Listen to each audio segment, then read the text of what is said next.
Na verdade é uma pergunta, né? Somos seres imortais? Porque muitas vezes a gente não acredita muito nisso, mas a gente vai explorar isso daqui a pouco. Deixa eu me apresentar primeiro, meu nome é Roberto Barbosa. Para mim é uma alegria, depois de 2 anos, estar voltando aqui. A gente faz um trabalho já aqui há um bom tempo. A gente já vem trabalhando nos Estados Unidos há quase 5 anos. Começamos aqui em 2017. E essa região da Flórida na verdade foi no sul da Flórida que a gente começou, aqui nos Estados Unidos e no Wisconsin, que é um estado que tem ao norte. Então, desde que a gente faz esse trabalho, não só das cirurgias, né, que eu já faço há 26 anos, junto com o Dr. Fritz, a gente também tem esse trabalho de palestras que eu particularmente adoro fazer. E eu adoro fazer esse trabalho de palestra porque é uma hora que eu vou me doar. Às vezes a gente fica no trabalho mediúnico, né? Quando a gente está no trabalho mediúnico, a gente está sempre naquela postura de passividade, porque o médium, quanto mais passivo, melhor ele consegue ser. Então, para que deixe o espírito trabalhar. Então, isso é o que acontece nas cirurgias. Então, quem faz a cirurgia é o Dr. Fritz, não sou eu. Então, às vezes termina a cirurgia, eu começo a arrumar a maca, começo a fazer. O pessoal, Roberto, vai descansar, que tu tá cansado. Eu falei, tô não. Tô não, que eu ainda não fiz nada, na verdade. Eu tava ali paradinho enquanto o Dr. Fritz, né? Tava ali passivo enquanto o Dr. Fritz estava trabalhando. E é por isso que eu gosto tanto dessas palestras, desses momentos de interação com o público, porque é um momento que eu vou dar o que vem de mim, que é resultado desses 26 anos de estudo, de dedicação, de esforço que a gente tem, que eu tenho, né, para poder dividir isso com vocês. Então me usem no bom sentido. Me explorem no melhor sentido, né? É porque assim, eu não acredito, a gente estranho, né? Eu vou começar uma palestra e falar, eu não acredito em palestra. Eu acredito que, porque assim, a função da palestra é informar. Mas eu prefiro quando a palestra transforma. Então, informar é bom, mas transformar é melhor. E é impossível você se sentir transformado ou ser tocado a uma transformação se a palestra não tocar em você. Então a gente vai tocar hoje em assuntos bem chatos. A gente vai tocar em assuntos difíceis de tratar. Todo mundo que está aqui, sem exceção, já perdeu alguém que ama. Né? Então todo mundo que está aqui de alguma forma vai ser tocado por esse tema. Porque a gente precisa fazer uma reflexão muito, muito profunda em relação à vida, em relação à morte, em relação à nossa compreensão dessa imortalidade, que a gente vive ouvindo isso, né? Eu sou espírita, e então eu estudei muito isso, essa parte da imortalidade, e é bom a gente mergulhar profundamente nisso, porque é incrível como as pessoas, na teoria, entendem a imortalidade, mas como é difícil aplicar na prática. Como é difícil você aceitar que alguém que desencarnou continua vivo. Você até acredita que isso vai acontecer com você, mas aquelas pessoas que você ama, você queria perto. Mas ainda temos um pouco dessa possessividade. Então, isso nós vamos tratar hoje também na nossa palestra a respeito da imortalidade. Né? Porque, afinal, nós vamos chegar numa conclusão no final dessa palestra, ou não. Né? Pessoal, claro, cada um vai chegar a uma resposta pessoal, se somos ou não seres imortais. Certo? Ok? Ok. Então, a gente vai ter momentos de perguntas? Vai. Mas geralmente eu boto essas slides de pergunta lá no final. Eu prefiro que vocês façam pergunta a hora que vocês quiserem. Surgiu dúvida sobre o tema, levanta a mão. E aí eu aponto e a pessoa faz pergunta. Tudo bem assim? Quanto mais vocês participarem, mais conduzida por vocês a palestra vai ser. E eu acho que é muito mais rico, já que vocês são público. Concorda comigo? Então vamos fazer assim. Quando vocês tiverem dúvida, vocês levantam a mão. Tá bom? Vamos lá. Bom, sim, antes da gente começar, eu gostaria de sugerir a vocês que a gente fizesse uma oração. Pode ser? Bom. Tudo bem? Bom. Bem? Ok. Então vamos fazer a nossa oração. Como estamos no centro ecumênico, né, num local holístico, onde recebe pessoas de diversas religiões e formas religiosas diferentes, que eu acho isso maravilhoso. Queria ter mais disso no mundo, né? Mas tudo bem. E aí, a gente vai fazer então uma oração bem mais ecumênica, porque a nossa visão de Deus ou da espiritualidade muitas vezes é muito particular. Né? Mas para os espíritos, religião pouco importa. O que importa para a espiritualidade é o amor, é a caridade, é essa conexão com Deus através do pensamento do amor, da caridade, da bondade. Né? Então, é essa conexão que eu queria que você fizesse com Deus agora. Tá?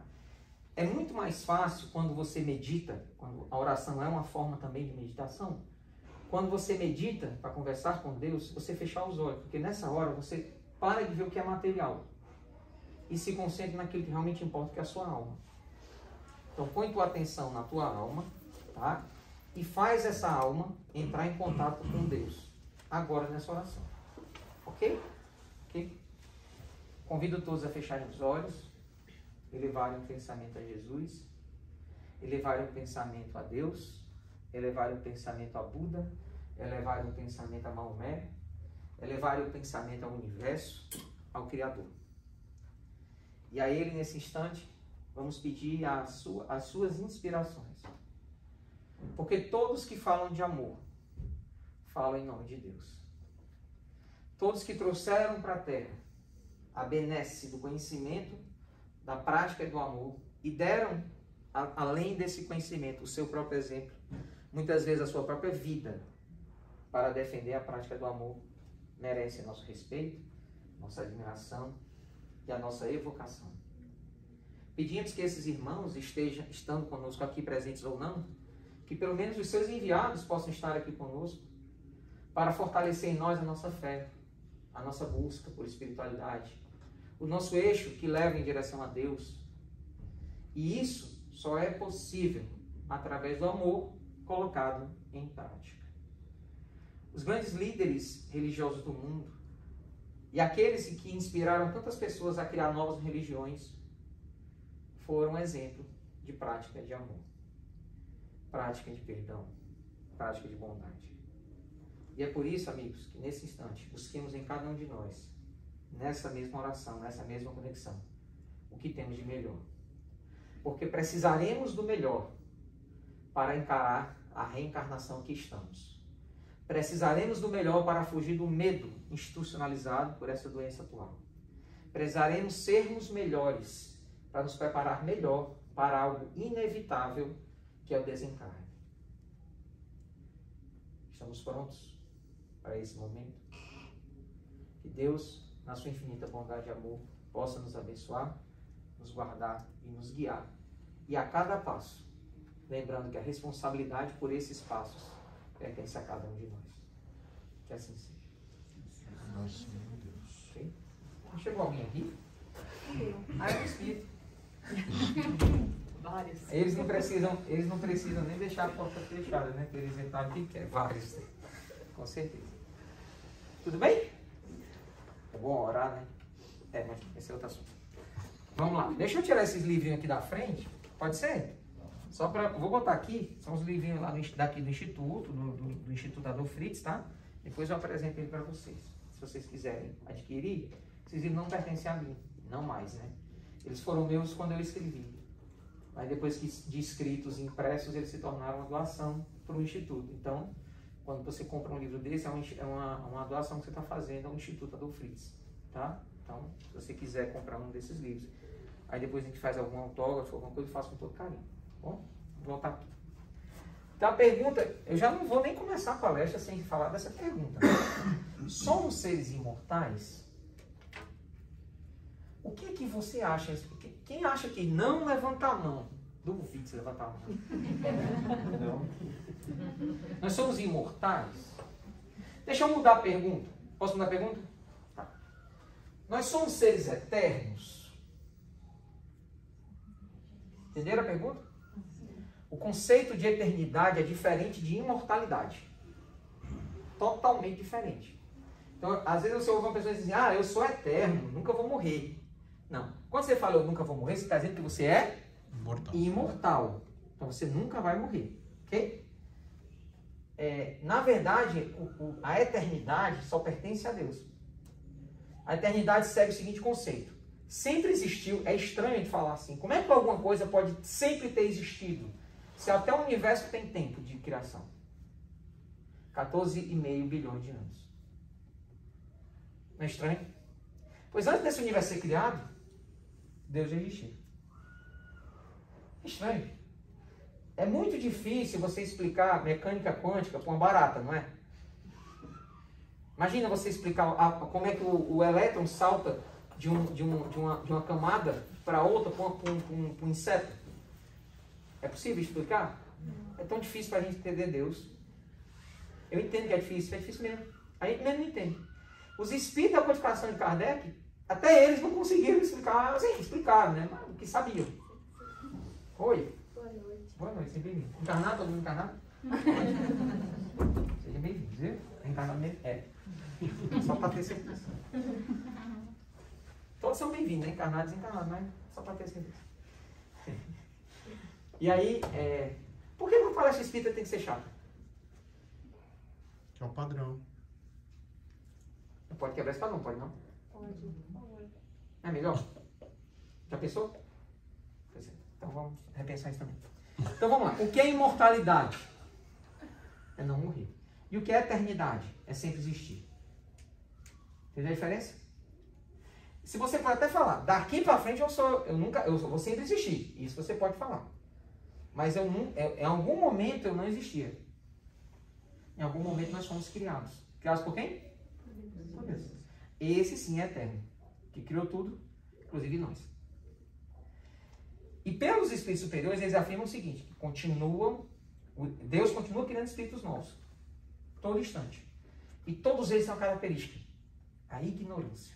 O que é ignorância? Ignorância não é ser grosseiro não, viu? Ignorância é a falta de conhecimento. Então, o que é ser ignorante? É não ter tido experiências. Então, os espíritos que são criados por Deus, eles são completamente ignorantes. Então, eles precisam das reencarnações para adquirirem conhecimento, para adquirirem, passarem por emoções, desenvolver aptidões, relacionamentos, né? Entender os conceitos de moralidade, entender os conceitos de sobrevivência. Né? Então, essas são várias etapas, né? Existem vários caminhos, vários níveis de evolução para nós, espécie humana. Tá? Mas quando Deus nos criou, Ele nos criou para nunca mais morrermos. Isso aqui é legal, né? Então, ó, eu não sei o que é que você acredita, mas relaxa na tua cadeira, porque nunca ninguém morreu. Nem em outras dimensões? Nunca ninguém morreu.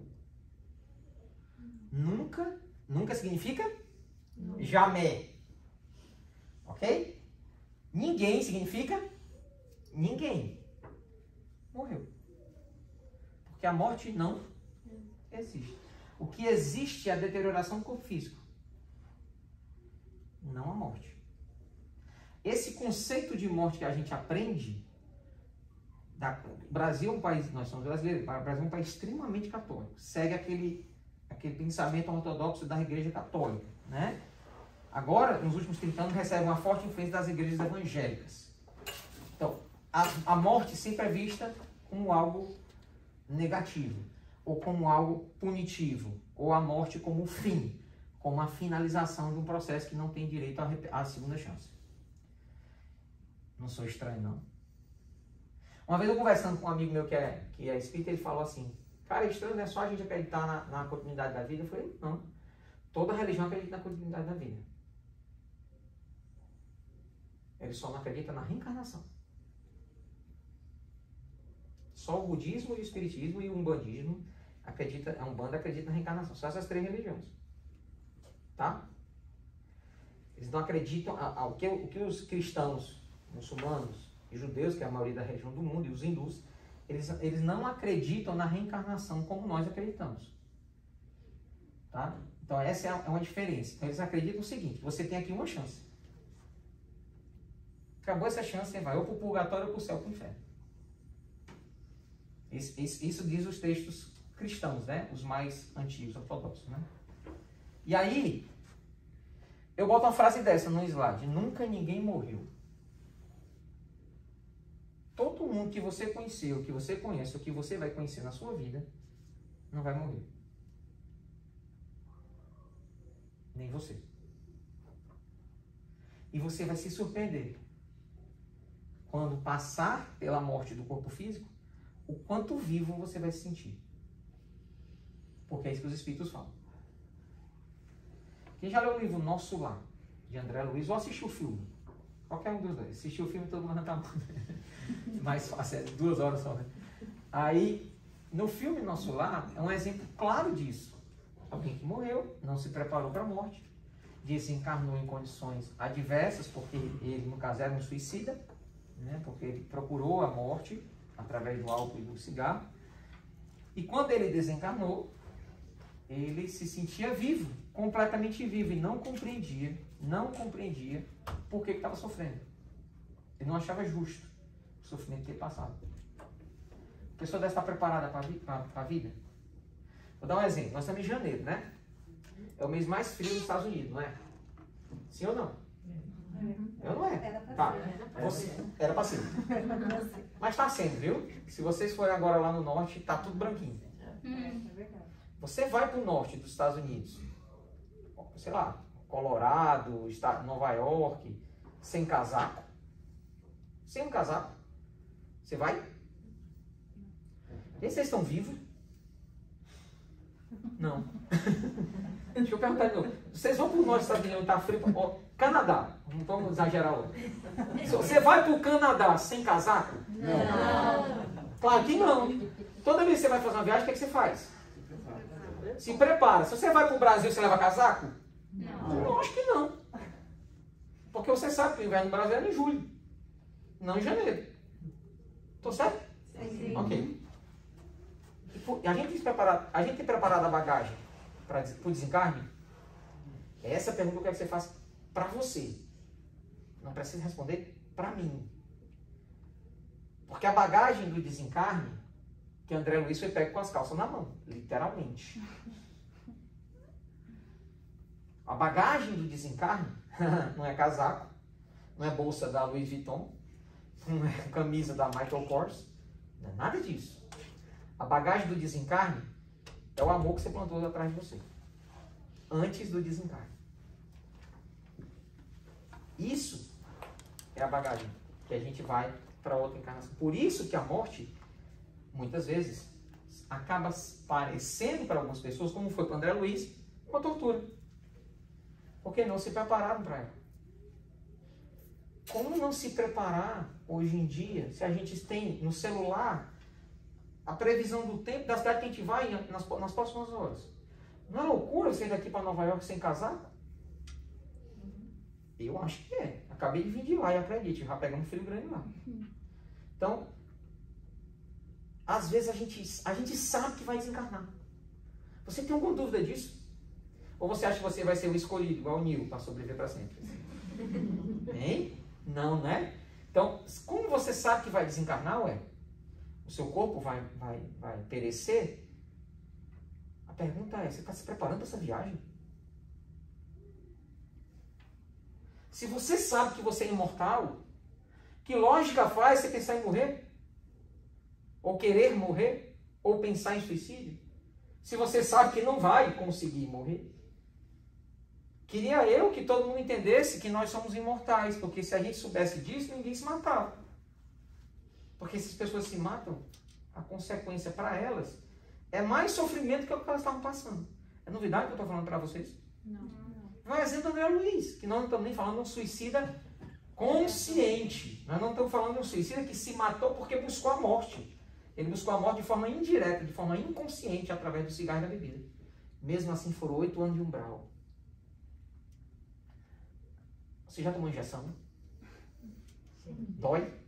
Dói, né? Imagina essa dor da injeção durar 8 anos. Era isso que ele sentia.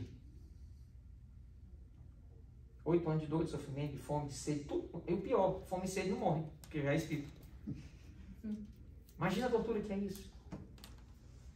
Ele estava devastado.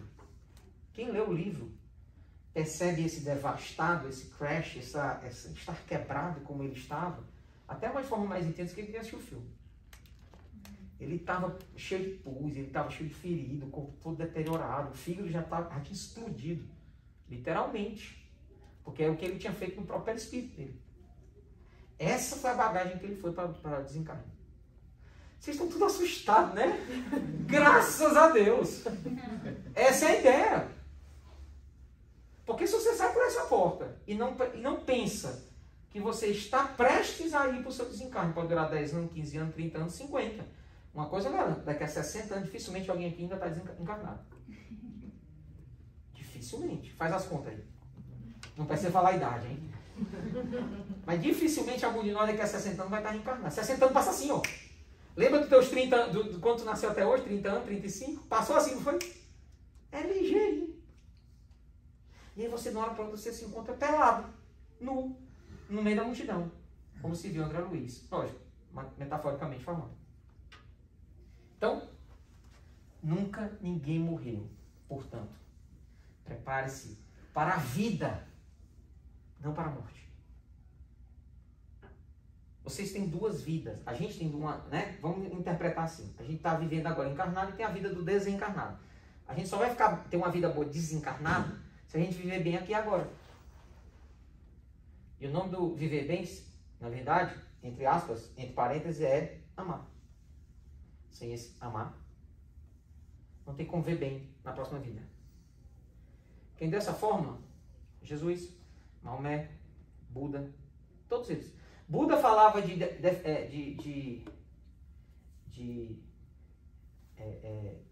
revidar o mal com o bem antes do Cristo. Porque Buda é anterior a Jesus. Buda é 600 anos, acho. 500, 600, não sei. Me corrijam. 500, 600? Mais ou menos, né? Anterior ao Cristo. Gente, olha no Google. Né? Então, Buda, que é anterior a Jesus, já falava coisas lindas do perdão. Ele dizia assim, ó, ele usava muito a natureza para falar, né? Jesus usava muitas metáforas. Ele usava também metáforas da própria natureza. Ele disse uma vez isso aqui, ó. Uma pessoa disse assim, uma pessoa me feriu, uma pessoa me tratou mal, Buda. Siddhartha, né, que é o nome dele. O que é que eu faço? Ele disse assim, seja igual ao machado. Perdão, seja igual ao carvalho. O carvalho é uma planta que perfuma o machado que o golpeia. É o sândalo.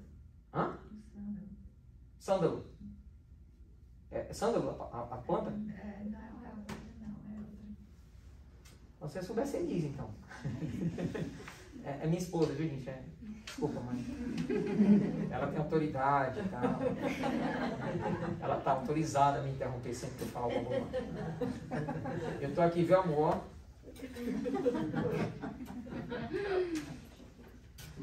Então, vamos lá. Então, o conceito é mais importante. Seja como o sândalo, o carvalho, que perfuma o machado que o golpeia. Então, quando alguém lhe golpear, perfume o machado. Isto é, pague o mal com o bem. Mesma coisa que Jesus falou. Difícil. Jesus falou isso 600 anos depois. O conceito de amor não é nada novo de Jesus, não. As pessoas já se amavam antes de Jesus. A mãe amava o filho. Já existia. O amor já existia. O que não se sabia que o amor era o caminho da evolução. Isso não se tinha uma noção clara. Achava-se que era força. Tanto é que os deuses que haviam antes, que eram aqueles deuses politeístas da Grécia e do Antigo Egito, eram deuses guerreiros, destruidores, do raio, do trovão. Tudo aquilo que significava destruição era endeusado antigamente. E Jesus veio dizer que o que vale é o amor. Substituiu todos esses deuses por um só, um Deus de amor. Mas é um Deus também de justiça, como Moisés o fez claramente antes do próprio Cristo, 1500 anos antes, quando Moisés veio nos trazer o conceito de justiça divina, que nós não entendíamos. Que a lei de causa e efeito, a lei italiana, todas aquelas coisas que continuam valendo, viu? Não, Roberto, a lei italiana foi revogada. Aí foi. Quando a gente erra aqui, na próxima encarnação a gente não paga, é assim? É? Tô perguntando. Não, paga nessa, paga na outra, paga... Paga, meu amigo, em qualquer momento, porque vamos entender agora o conceito de vida, adorei o que você falou. Paga nessa, paga na outra, paga nessa, paga na outra, o quê? Encarnação. Porque a nossa vida é uma só. Os católicos afirmam isso e eles têm razão. Nossa vida é uma só. Dentro dessa vida única, nós temos várias o quê? Encarnações. Então, a nossa vida única, que é milenar, sei lá quantos mil anos a gente está vivo aí, não sei quanto foi que Deus criou nós, mas nesse conceito dessa vida milenar, nós temos vários processos encarnatórios. Então, mas a vida é uma só. Então, o mal que eu fiz nessa vida, que é uma só, em algum momento, se eu não reparar ele com amor, ele vai vir como dor. Dor e sofrimento. Lei Talião. Me lembro de uma criancinha que Chico, as pessoas procuram muito o Chico Xavier, porque o Chico era uma referência, né? Ainda é, né? De bondade, caridade, amor. E uma vez uma mãe muito desesperada procurou o Chico para explicar um caso de uma criança, filha dele, o filho dessa moça, dessa senhora. Chico, meu filho nasceu sem as duas pernas. Totalmente sem as pernas. Aqui, ó, o quadril, só nasceu até o quadril. E quando ele nasceu, nossa, que tristeza, né? Uma criança que só tem um tronco e os membros superiores e a cabeça. E a gente sofreu muito, mas, lógico, é decisão de Deus, a gente aceita. Aí meu filho, quando estava mais ou menos com 1 ano, esse mesmo filho, ele teve um problema de saúde, teve que ser internado, pneumonia, não sei. E o enfermeiro tentou colocar uma veia, pegar a veia no braço dele, e não conseguiu, deu um problema, né? Aí ele tentou no outro também, não conseguiu. As enfermeiras fazem isso, né? Ok. A criança pegou infecção nos braços, teve que ter os 2 braços amputados.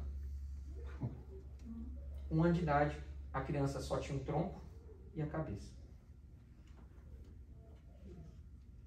Aí Chico é uma pessoa sensível, extremamente comovido com a história da mãe, e falou assim, meu anjo, se eu queria dizer, uma coisa eu posso lhe garantir, a justiça de Deus se fez, porque não há injustiça de Deus. Mas eu não sei lhe explicar o que aconteceu. Para isso eu preciso perguntar aos meus guias.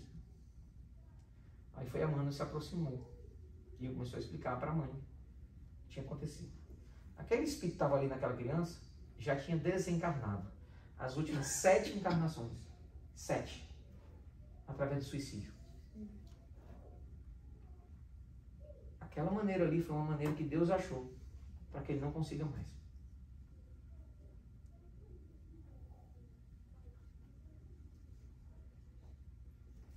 Então, a lei talião está aí. Ó. Aí a gente só interpreta isso como punição. A gente só interpreta como algo negativo, só interpreta como dor, só interpreta como sofrimento. E não entende que ali é processo de aprendizagem. A gente interpreta, porque é comigo, é com alguém que eu amo, então a gente já interpreta como algo ruim. Você levantou a mão para fazer pergunta? Alguém levantou a mão para fazer pergunta? Você com sua máscara ou quer fazer uma pergunta? Eu? É tu. Não, eu vou ser a máscara. Ah, ok. Então, nunca ninguém morreu. Olha só o que Kardec fala quando perguntar aos espíritos, né? No livro dos espíritos, sobre a vida e a morte, né? Qual a causa da morte nos seres orgânicos? Olha que resposta objetiva. Esgotamento dos órgãos. Isso aqui é uma máquina, gente. Um dia para de funcionar. Simples assim. Quando a gente passa dos 40, eu não sei se vocês sabem, mas a gente vai perdendo a validade de muita coisa, sabe? Aí a gente começa a ter um tal de presbiopia. Alguém vai falar disso? Se você ouvir falar disso, é porque você tem mais de 40. Porque é uma doença presbiopia. É uma doença que dá nos olhos, que chama vista cansada. No Brasil a gente comumente chama de vista cansada. Parece uma coisa, na minha encarnação atual, aos 40, mas foi em cheio assim, ó. Eu não conseguia ler mais. Eu lia muito, né? Lia muito livro e tal. Não estava conseguindo mais ler. Aí eu fui no médico. Aí o falou, quantos anos você tem? Eu falei, 40. Ele falou assim, parabéns. Seu presente de 40 anos chegou. Você tem presbiopia, que é a vista cansada. Ah, é porque antes eu tinha miopia e astigmatismo. Agora eu tenho uma terceira chamada presbiopia. É. Parabéns. Eu falei, que bom, doutor, vamos comemorar junto, né? Porque não tem o que fazer. Aí eu venci, vai vencendo, né? O corpo físico, ele vai diminuindo as suas potencialidades com o tempo, claro. E aí os idosos fazem muito isso, né? Começam a usar isso aqui, ó. Porque esse aqui não fica velho, não. Essa parte aqui não fica... Só se você for... Porque tem gente que já tem esse aqui velho quando nasce, né? Mas aquele povo mais preguiçoso, né? Gosta mais de dormir. Então, mas essa parte aqui do nosso corpo funciona muito bem se você exercitar. Mesmo quando o corpo físico já não responde muito bem. Mas o cérebro ele funciona bem. Porque ele é a nossa principal conexão com o nosso espírito. Ele recebe a maior força de vitalidade nossa, do nosso espírito, vem para cá. Então, se a gente exercitar o cérebro, o pensamento, por isso que os idosos, mesmo mais lentos, os movimentos, às vezes dirigem um carro, às vezes fazem uma coisa, eles fazem de forma mais lenta, né? Mesmo assim, aqui funciona bem. E eu tenho amigos idosos, e eu adoro ter amigos idosos, porque eles são fonte constante de conhecimento e de aprendizagem. E se a gente pudesse valorizar mais isso, o mundo seria bem melhor. Então, qual é a causa da morte? Esgotamento dos órgãos.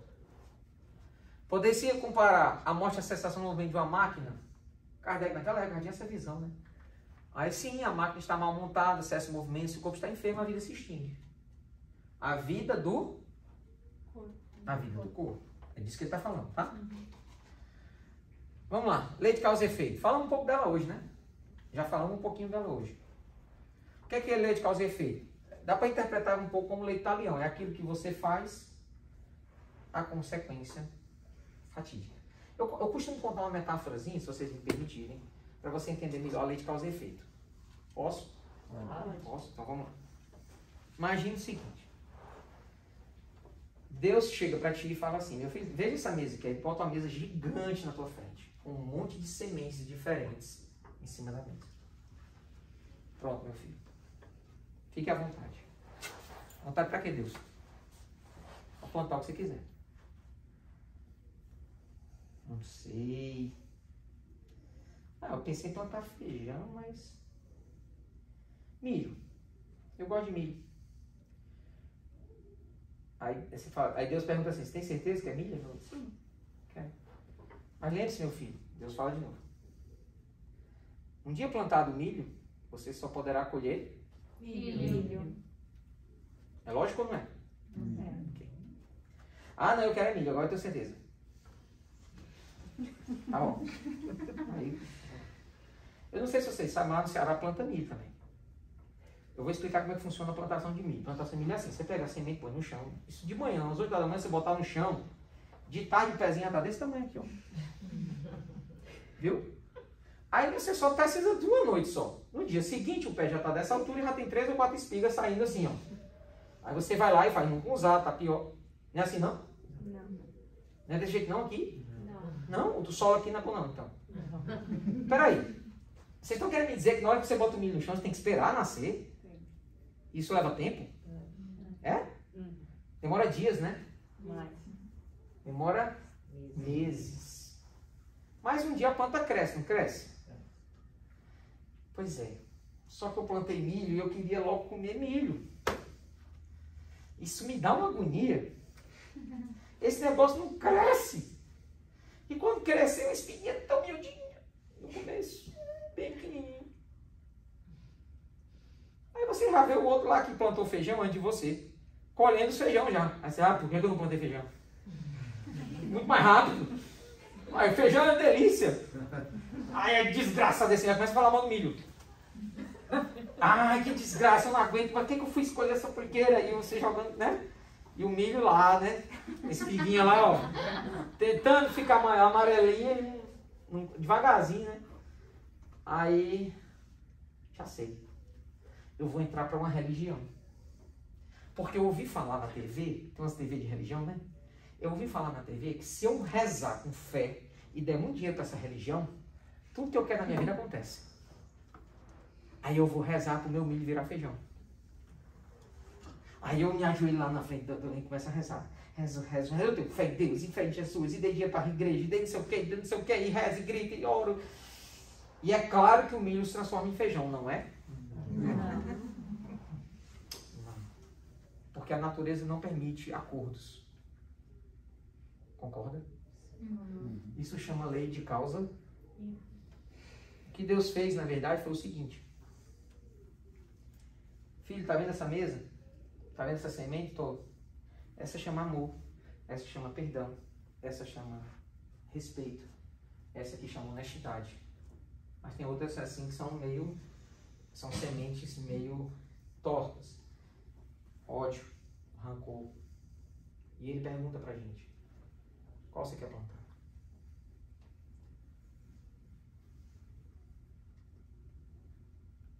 E aí você escolhe. Quando escolhe, Deus fala assim, ó. Você escolheu do egoísmo, filho? Foi. Deus não fala que está certo ou está errado, ele só fala assim, deixa eu te lembrar, que uma vez plantado egoísmo, só será possível colher egoísmo. E depois o povo fica surpreso que sofre.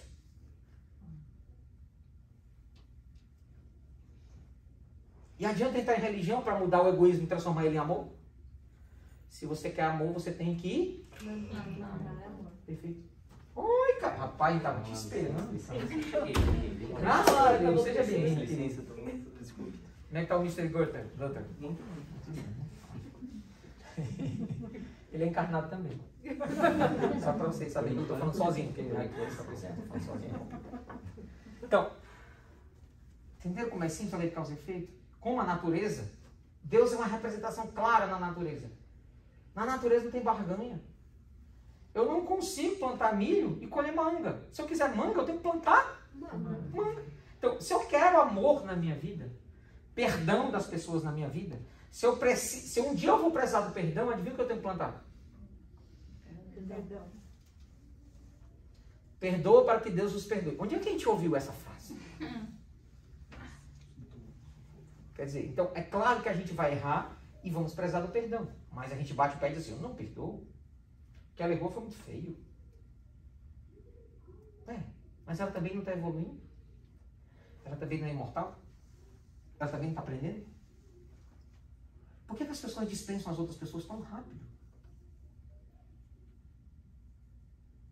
Por que as pessoas não têm um cuidado de cuidar da sua planta que você escolheu plantar? Porque Deus te deu livre-arbítrio?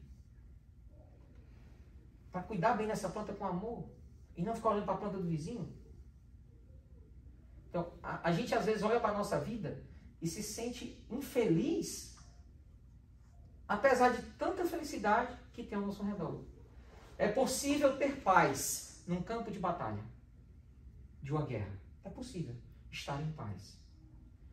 E já vi muita gente dentro de igrejas não se sentirem em paz. Dentro de tempos religiosos, não se sentirem em paz. Porque não estão cultivando dentro de si o verdadeiro amor. Vão chegar na viagem, sabe aquela viagem que todo mundo vai? Quem aqui já foi a Nova York? Levanta a mão. Olha, tá vendo? Todo mundo conheceu a Estrada da Liberdade. Eu não conhecia ainda, mas eu já fui em Nova York algumas vezes. Quem aqui já foi na Califórnia? Levanta a mão.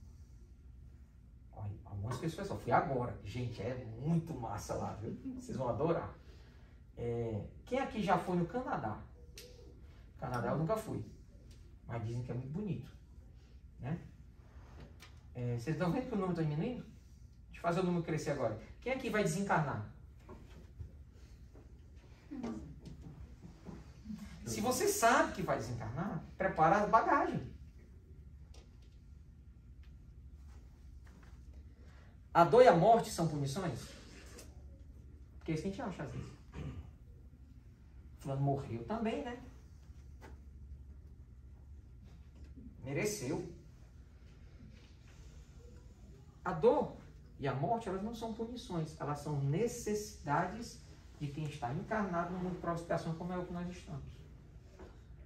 Não dá para você viver no mundo de prova e expiação e não passar pela dor e ter o desencarne. É impossível. Acredite, as celebridades da internet, do Instagram, também estão sentindo dor, viu? A pessoa que mais sente, que mais tem seguidores, um dos maiores do mundo, é aquele piauiense, o Whindersson Nunes. Ele se declarou com depressão, usuário de droga, e ele está absolutamente perdido na vida. E quantos outros exemplos a gente tem, né, de celebridade, pessoas assim, que tem, aparentemente tem tudo, mas não tem, às vezes, muita coisa dentro de si. Elas não estão se preparando, né, com essa intensidade de amor. Não estou fazendo julgamento, viu, gente? Estou usando ele como exemplo porque ele declarou há poucos dias atrás que era usuário de drogas. Ele não precisava disso, ele tem avião particular. Ele não precisava da droga. Mas é como se a mente da pessoa não colaborasse, ou ela não tentasse usar essa mente para colaborar com a evolução dela. Que é essa a proposta da palestra. A proposta da palestra aqui, ó, assim, ó, eu vou ser muito sério com vocês. A minha única preocupação em relação ao desencarne é o meu próprio desencarne. O de vocês, a responsabilidade é de vocês. Ok? E o que eu mais quero, ao final dessa palestra, é poder dizer assim, que vocês tenham uma boa morte. Muito obrigado. E que vocês não cheguem do lado de lá usando o exemplo anterior, né? Como chegou André Luiz. Você acha que Saulo de Tarso, se tivesse morrido, ao invés de ficar cego, estava no bom lugar? Vou repetir a pergunta. Saulo de Tarso foi perseguidor dos cristãos. Era um centurião romano que matava os cristãos, perseguia os seguidores de Jesus. Matou vários. Esse cara, chamado Saulo de Tarso, um dia ficou cego. Jesus apareceu para ele, a caminho de Damasco, e ele ficou cego. Essa revelação, aí ele foi curado por um médico de cura, chamado Ananias. O médico de cura curou ele. Tá? Depois a gente fala desse assunto. Aí o Ananias curou ele. Aí Saulo se converteu então a ser cristão. Ele deixou de ser perseguidor para se tornar divulgador da doutrina. Essa mudança foi tão radical na vida dele que ele mudou até de nome. Ele deixou de se chamar Saulo para se chamar Paulo. Pronto. Se ao invés de Paulo ter Paulo de Tarso, Saulo de Tarso, tivesse ficado cego, tivesse morrido, ele tinha ido para um bom lugar? Não. Claro que não. Então a reforma que ele fez na vida dele, qualquer um de nós pode fazer. Mas a gente acha que não. Ah, não, nunca vou ser o Chico Xavier. Não é isso que eu estou pedindo. Tudo bem, vai você ser melhor do que você já foi. Que é o que Saulo fez. Ele foi melhor do que o que ele era antes. Claro que a mudança dele é muito gritante. Né? De uma pessoa perseguidora para uma pessoa divulgadora do cristianismo. Paulo foi o maior divulgador do cristianismo. Mais do que Pedro, que foi apóstolo do Cristo, viveu lá dele durante 3 anos. Saulo não teve nada disso. E foi o maior divulgador da doutrina de Jesus. Dor e morte são punições? Não. Claro que não. A dor, o doutor fez falar essa frase, eu adoro, eu vou repetir sempre. Dor na necessidade reencarnatória. O sofrimento é uma escolha. Você pode passar pela dor sem escolher sofrer. Pegou o conceito? Vou repetir. A dor é uma necessidade. O sofrimento é uma escolha. Isto é, passar pela dor é fato. Todo mundo passa. Ok? Não dá para mudar essa questão. Agora, o que é que eu vou fazer dessa dor? Como eu vou interpretar essa dor? Por exemplo, teve uma mãe lá em Fortaleza, que ela nasceu uma criança anencéfala. Anencéfala é uma criança que não tem cérebro. Certo? E a medicina permite, no Código de Ética Médica, extinguir a vida de uma criança numa situação dessa. Inclusive, eles fazem aborto.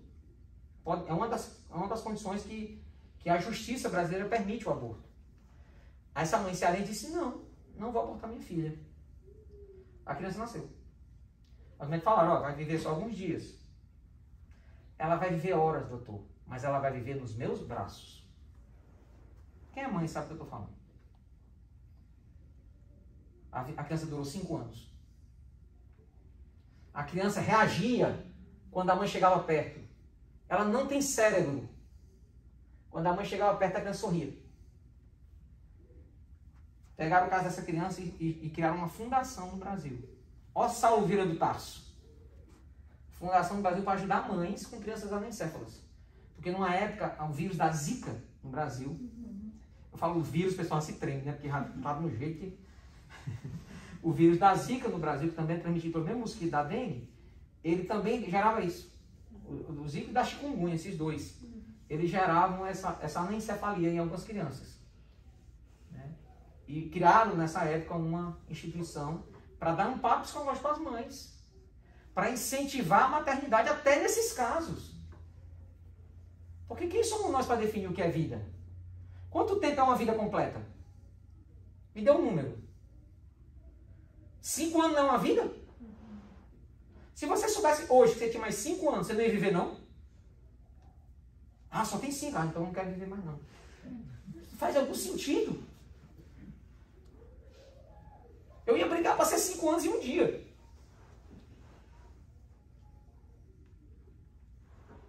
Viu como a vida é valiosa?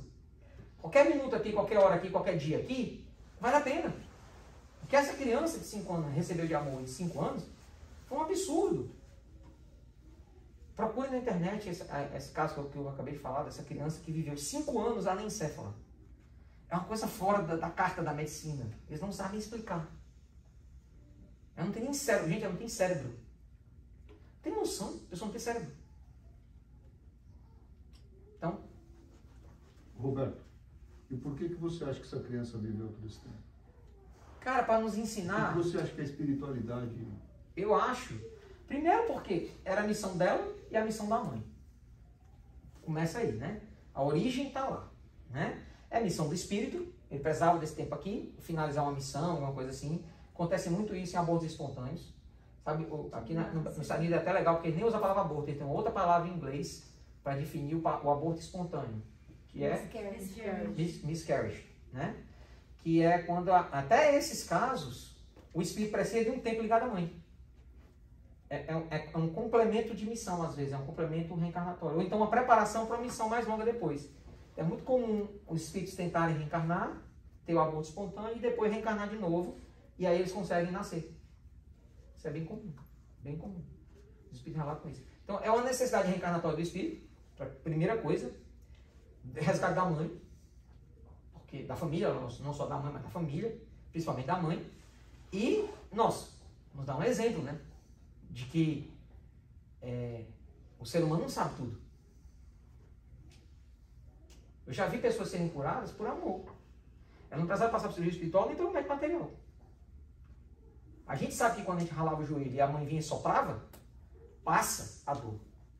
Hoje o magnetismo vem explicar, isso aqui é um passe de sopro, funciona assim. Aí a mãe, não, mas tem que ter vontade. Tu acha que tua mãe, vendo um filho chorando, falta vontade? Então é lógico que o passe vai funcionar muito bem. Passa a dor na hora. Passa ou não passa?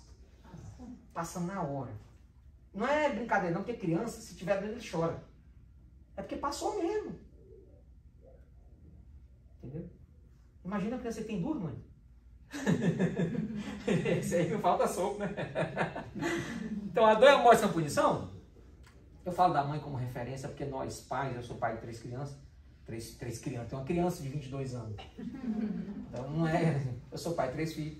Então, a gente... Eu sou pai e eu não entendo a conexão entre a mãe e o filho. Eu não entendo. É difícil para mim entender.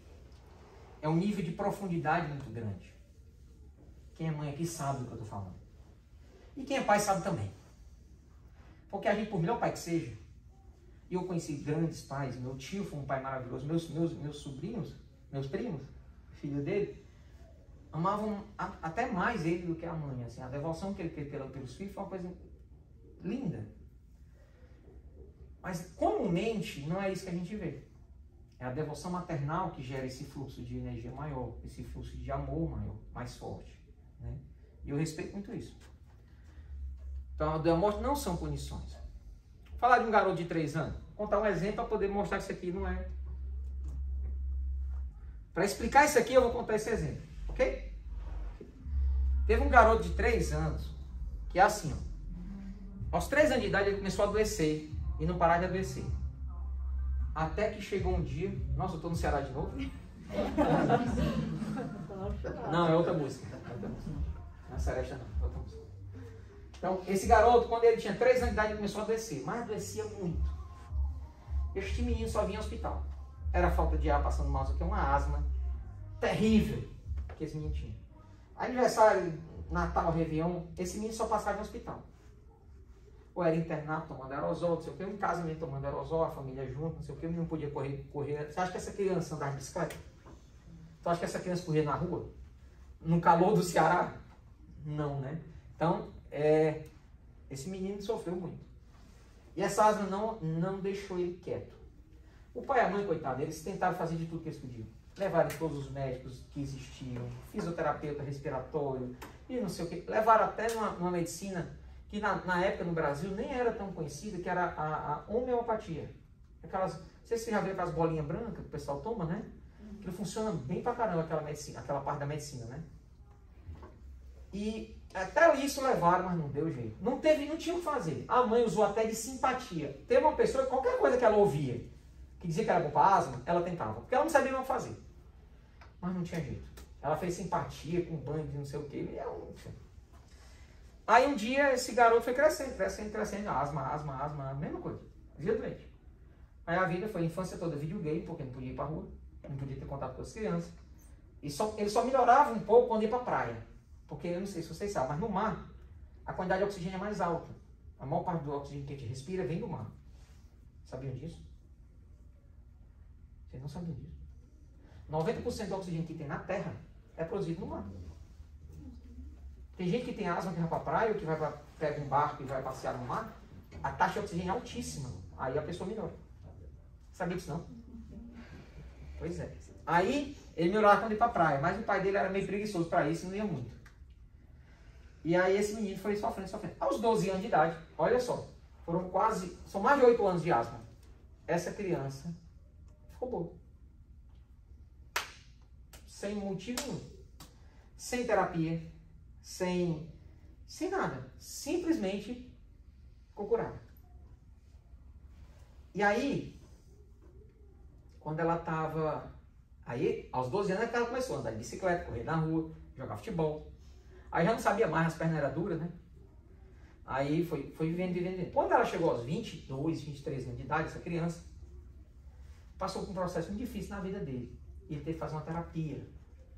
E essa terapeuta era uma terapeuta espírita. E essa terapeuta espírita sugeriu a ele fazer uma regressão de memória. Regressão de memória é terapia de vidas passadas. Já ouviram falar disso?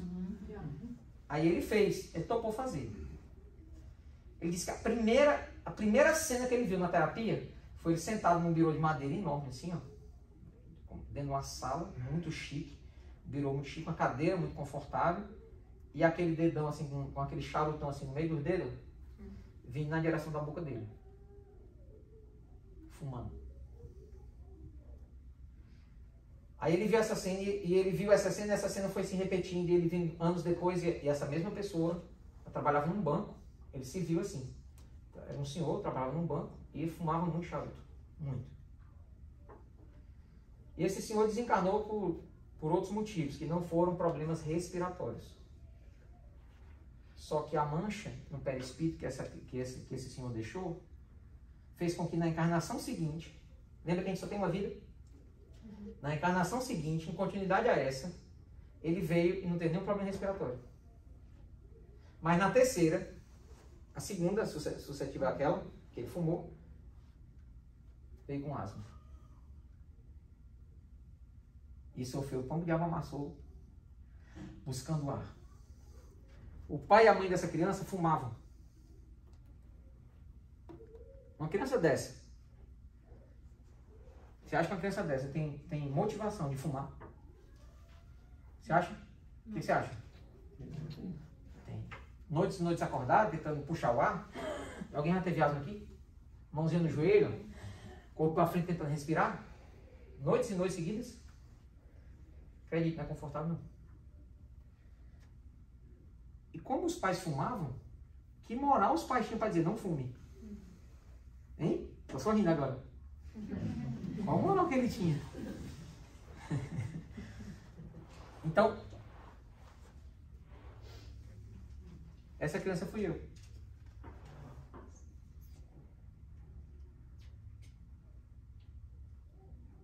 Aí eu posso dizer que Deus é injusto comigo porque eu tinha asma?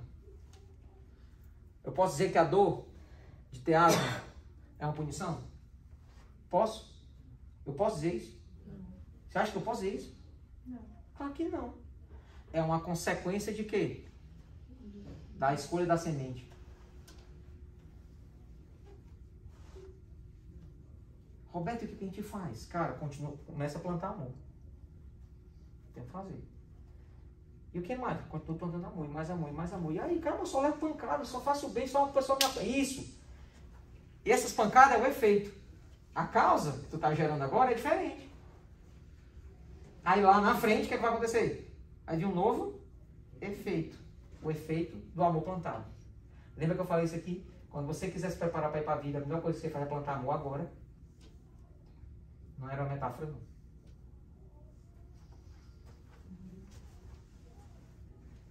Então, isso aqui, Bezerra de Menezes tem uma frase que resume essa questão. Diz assim, ó, que nós tenhamos humildade, acho que é humildade, deixa eu lembrar. Não, que nós tenhamos força, olha só, que nós tenhamos força para suportar as provas que nós mesmos causamos para nós. Que a gente tenha a força de suportar as provas que a gente mesmo cria para nós.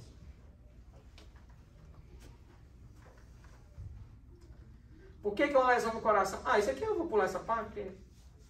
Fala, o que é feito da matéria e do princípio vital dos seres orgânicos quando estes morrem? Isso é a matéria, né? Aí ele responde, a matéria inerte se decompõe e vai formar novos organismos. O princípio vital volta à massa de onde saiu. O princípio vital é uma energia que está no corpo assim que desencarna. Hoje a gente chama essa energia de duplo etérico. Tá? Kardec definiu a gente como corpo, perispírito e espírito. Ok? Já ouviram essa definição? Sim. O espírito é não material. Então ninguém vê espírito, a gente vê o perispírito. O espírito ele é não material. O perispírito é um corpo semimaterial, por isso que a gente consegue ver, que reveste o espírito para dar ele forma, né, aqui da terra, para poder, caso precise reencarnar, ele já tem uma forma humana.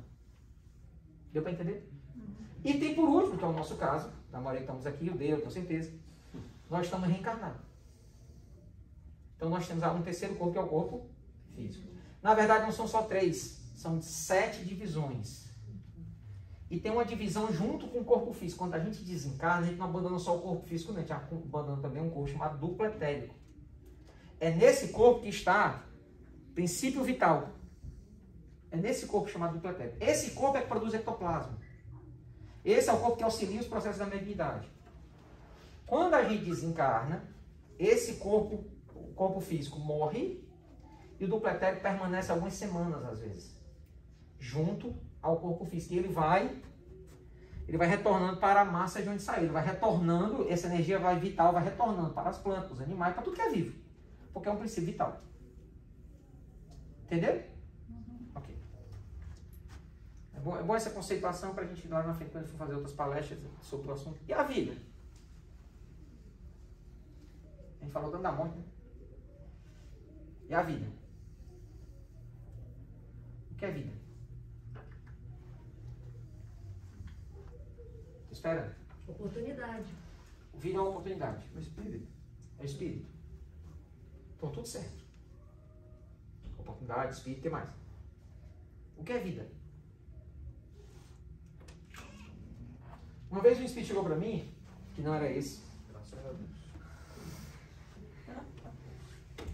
Uma vez um espírito, adorei seu tênis. Nem vi.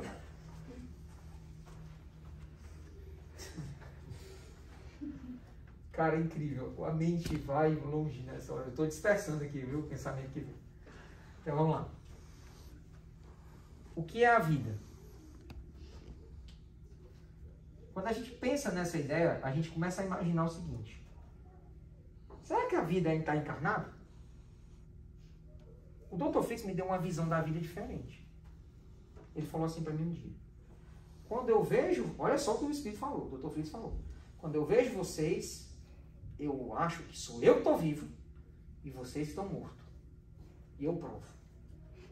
Aí, prova, Dr. Fritz. Aí ele começou. Primeira coisa. Olha como vocês são incapazes.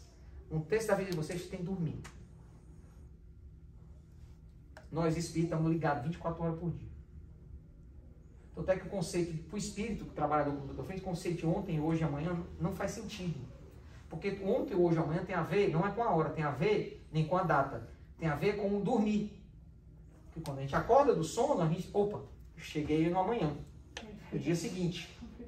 Então, ele perde essa noção quando ele passa a viver 24 horas por dia sem parar. Então, ele chama de ontem no passado. Carolina, quando ele disse ontem, ele falou algo 2 anos atrás. Ele diz ontem. Sim. Presente é igual ao nosso momento presente. E futuro, pode ser daqui a 10 dias, pode ser daqui a 100 anos. Carolina, no futuro eu lhe conto isso aí. Pode ser que só seja daqui a 3 encarnações. Ninguém sabe. Né? Então, por isso que eu preciso passar esses filtros antes para poder explicar as coisas que ele falou. Primeira coisa, como vocês são mal feitos. Vocês fedem. Olha só o que ele falou. Fedem tanto que se não tomar banho todo dia, ninguém suporta vocês. Se não escovar o dente, não tem quem aguente mau hálito de vocês. Vocês têm bactéria em todo lugar. Né? Então, tudo de vocês tem a ver com o cheiro. A comida. Tanto é que a gente não come quando não consegue sentir o cheiro da comida. Ou então o paladar muda completamente porque não consegue sentir o cheiro. Então, isso não é tudo. Vocês não andam, vocês se arrastam. Ele tem razão. Os espíritos volitam. A gente fica preso na matéria. Né? Então, ele começou a falar um monte de coisa. Quando ele disse assim, vocês parecem zumbis, indo trabalhar. Volta para de casa. Liga a televisão, vai dormir. Acorda no outro dia. Então, ele diz, vocês parecem um zumbi programado. E vocês pouco têm ou quase nada têm interação com Deus. Quando eu olho para vocês, olha, palavras do Dr. Fritz, quando eu olho para vocês, eu tenho a sensação que eu estou vivo. E vocês estão mortos. Mortos presos ao corpo. Mas é exatamente porque vocês estão nessa condição tão difícil e limitada, que qualquer ato de bondade de vocês, que mínimo que seja, é maior do que eu fazer 10 anos de cirurgia espiritual sem parar. Porque muito será dado, muito será cobrado, quem muito foi dado. Então, como os espíritos têm uma visão mais ampla, mais real, mais, né, da vida real, como a vida o mérito para eles é muito menor quando eles acertam. Já o nosso, ó, isso é uma coisa boa, né? Então, estar na vida, eu vou chamar a vida de estar encarnado. Estar encarnado é uma oportunidade incrível de evoluir. Vocês vão dar salto quântico, a gente, né? A gente vai dar salto quântico de evolução se a gente fizer as coisas direito. Mas salto quântico. Não é negocinho de evoluir um pouquinho, não. Evoluir um pouquinho foi nas vidas passadas, quando a gente não acreditava em Jesus. Ou pelo menos não seguiu o exemplo dele. Quando eu falo Jesus, entendo o amor, viu, gente? O que a gente precisa entender é que essa oportunidade que a gente chama de vida, ela precisa ser vivida de forma intensa. Claro que a gente tem os nossos afazeres do dia a dia, o nosso trabalho, a nossa família, as nossas responsabilidades. Mas além disso, por exemplo, nós como integrantes desse grupo, e eu faço parte dele agora, dessa casa, nós temos uma responsabilidade com essa casa. Eu falei isso numa casa que fica lá em Boston, eu vou repetir aqui. Um frequentador de uma casa espírita que não participa, que só vem assistir palestra e vai embora, ele não tá com compromisso com a casa. A pessoa que vem num encontro como esse e não tenta de alguma forma ajudar, seja limpando um chão, seja arrumando uma cadeira, perguntando se precisa de alguma coisa, ou adquirindo alguma coisa numa lanchonete, que elas prepararam uma lanchonete linda ali, com comida maravilhosa pra gente. Exatamente para a gente poder, é uma forma que a gente tem também de ajudar a casa a se manter. Né? Então, se a gente não tiver em nós esse compromisso, né, a casa vai ser sempre aquela casa que a gente vai lá quando a gente não está bem, mas em que momento a gente também vai doar da gente para aqueles que não estão? Então, é necessária essa interação. A gente tem que entender que evolução não é uma via de mão única. Não é só dar, não é só receber. São as duas coisas. A gente tem que ter humildade para pedir ajuda e servidão para servir também, para ajudar os outros. Então, isso é algo importante. Então, o que é viver? É saber que você é um espírito.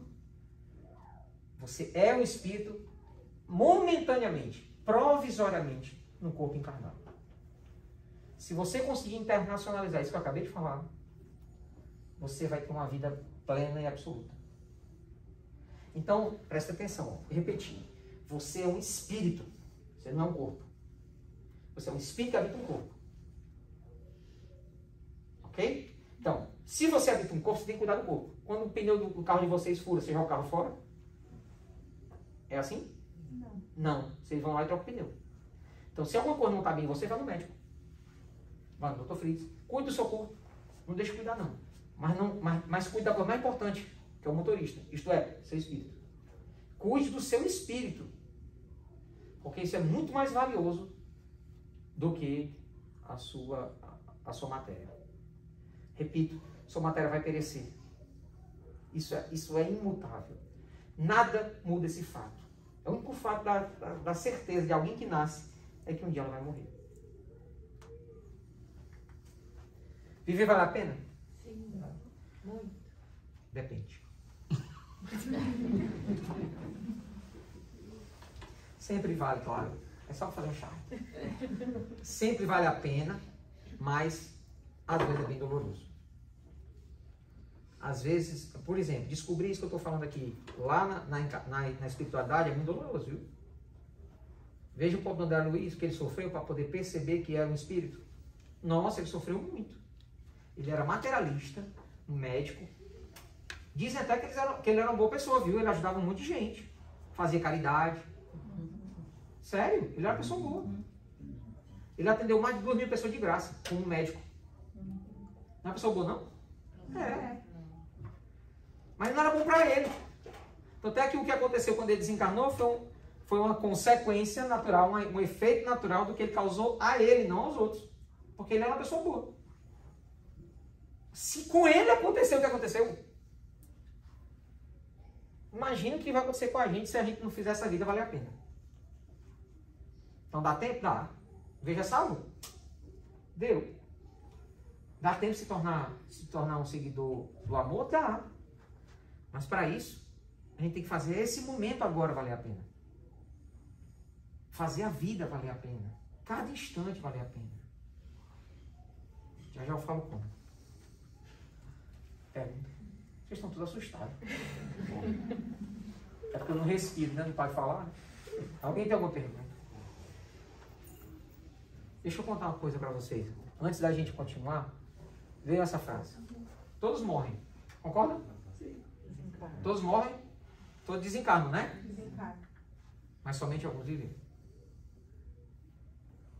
O que é que essa frase diz?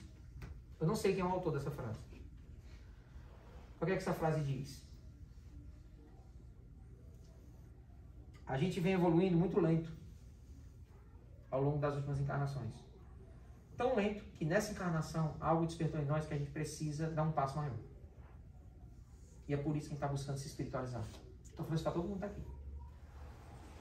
E a gente já não aguenta mais se a mesma pessoa lá atrás, que não valorizava a vida. Vê o meu exemplo. 3 encarnações até eu estava fumando. Todo bonitão. Eu era bonito que só, viu? Eu ainda sou, mas eu era mais. E aí hoje eu estou aqui, ó, me esforçando, ó, suando a camisa para propagar sementes do amor. Né? É claro que o pagamento desse esforço não vem agora. Nem eu quero que venha. Porque eu já sou tão feliz. Mas tu não tem dor, Roberto? Oh, direto. Mas tu é feliz demais. Ué, não entendo. Pois é. Eu sigo Jesus. Agora eu vou falar Jesus mesmo. Jesus falou uma frase pouco a gente entendeu. Que é a resposta para essa pergunta aqui, ó. Viver vale a pena? Fale. E a resposta é se você se amar. Estranho, né? Pois é, algumas pessoas acham que essa resposta é uma resposta egoísta. É não.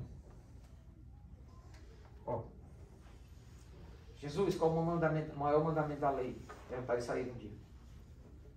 E ele, para não desfazer o que Moisés tinha dito, disse assim, ó, o maior mandamento de todos é amar a Deus acima de todas as coisas. E aí ele segue um segundo, que é semelhante ao primeiro, que diz assim, amar ao próximo como a ti mesmo. Presta atenção no final da frase. Amar ao próximo. Amar ao próximo. Então, amar-se de acordo com Jesus é pressuposto. Se você não se ama, como é que você vai conseguir distribuir amor? Se você não tem semente, você vai plantar o quê?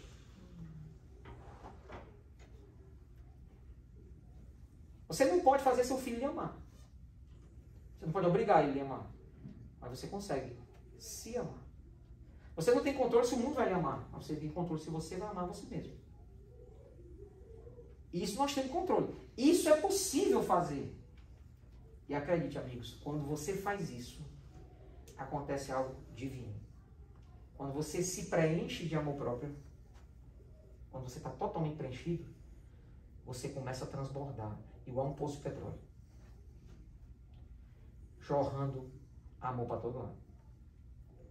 Só precisava achar a veia do negócio. E não para mais de jorrar. Aí vai se fazer valer aquilo que o Cristo falou. Amar a Deus em todas as coisas e distribuir o amor ao próximo quem está perto. Distribuir o amor ao próximo como você amou a você. Isto é, você se encheu de amor e agora não tem mais jeito. Você se tornou uma árvore de amor. Aí uma semente que virou árvore, gera um monte de fruto. Quantos frutos tem cada semente? Quantas sementes tem cada fruto? Não tem mais, não dá mais para contar. Entendeu o que é amor próprio?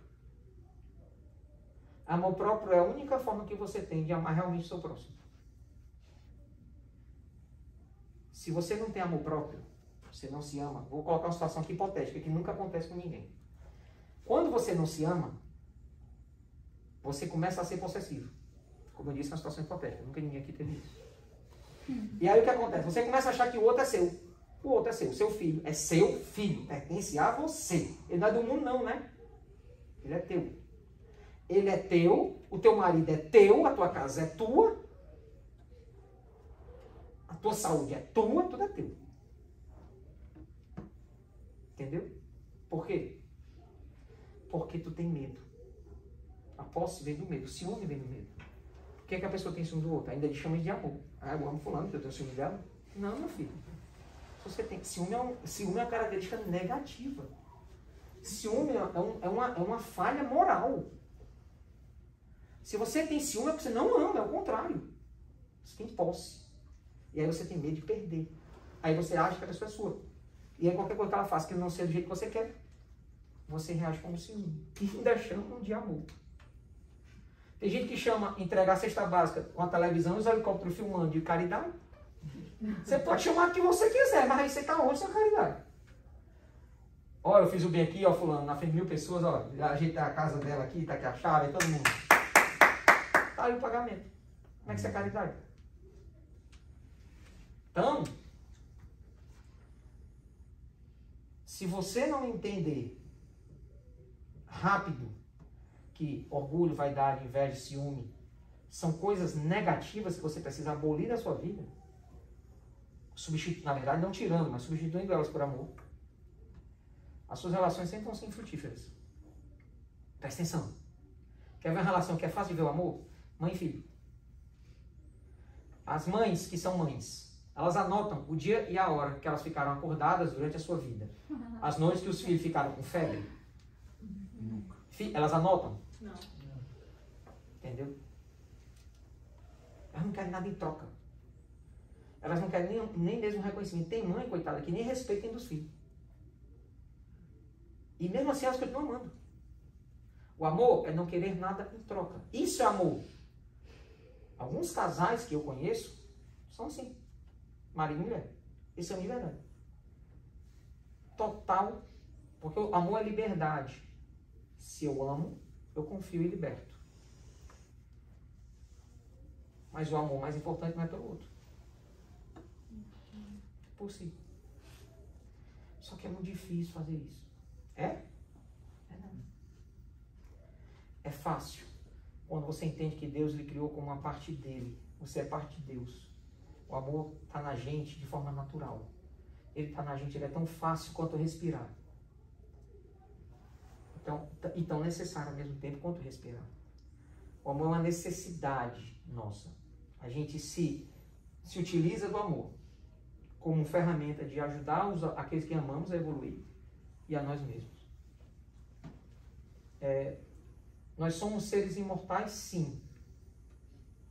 Mas precisamos entender que o processo que o nosso planeta vive nesse momento não dá mais tempo de não evoluir.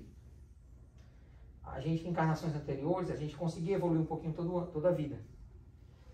Por isso que a vida sempre vale a pena. Sempre. Você tem razão. Sempre vale a pena. Mas nesse atual instante, nesse planeta, que nós estamos passando de prova de expiação para o mundo de regeneração, a coisa está apertando. Nós vamos ter uma pandemia por ano? Ou 5?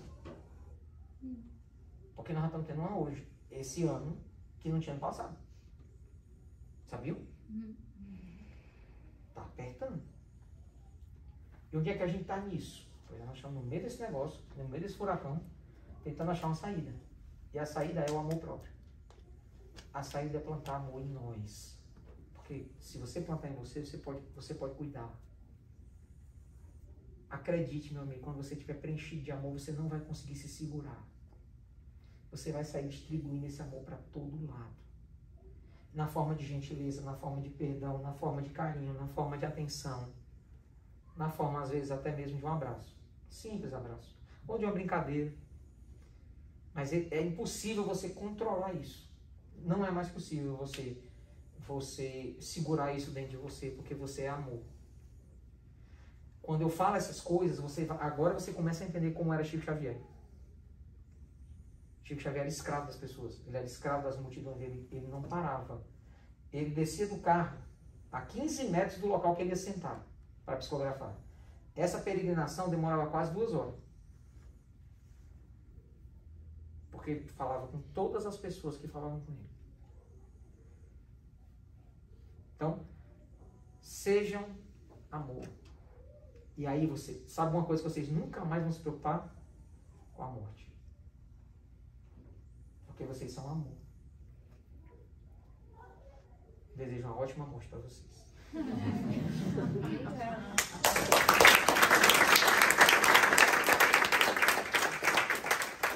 Sim, deixa eu botar meus contatos.